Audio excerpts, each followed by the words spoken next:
Zotëria i parë, Prindon Sadriu, në ditën e fundit që mban këtë titull, ka reaguar emocionuar pas përfundimit të mandatit 5 vjeçar të bashkëshortes së tij, presidentes Vjosa Osmani. Ai ka publikuar një postim në rrjetin social Facebook, duke përshkruar këtë periudhë me 3 fjalë: emocion, dashuri dhe krenari. 5 vite historie, 5 vite emocion, dashuri, krenari për Kosovën, ka shkruar Sadriu, duke shpërnar postimin e lamtumirës së Vjosa Osmanit. Ky reagim i tij ka prekur thellë qytetarët kosovar, të cilët e kanë përcjell me shumë respekt përfundimin e këtij mandati.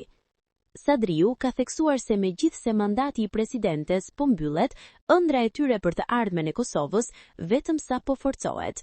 Ky mandat mbyllet, por ëndra jon për të ardhmen vetëm forcohet, ka shkruar ai, duke treguar se edhe pas largimit nga presidenca, ai dhe bashkëshortja e tij do të vazhdojnë të jenë të përkushtuar ndaj çështjes kombëtare.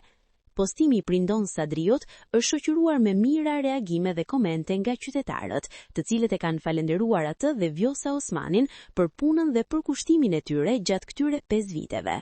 Shumë prej tyre kanë shprehur respekt për dinjitetin dhe qëndresën e tyre gjatë gjithë këtij rrugtimi.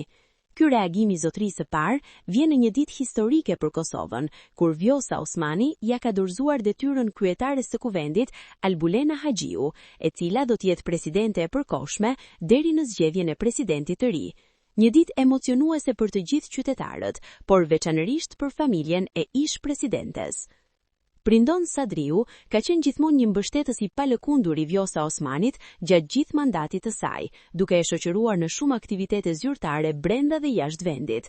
Ai është dashur shumë nga qytetarët për natyrën e tij të qetë dhe përkushtimin ndaj familjes dhe shtetit.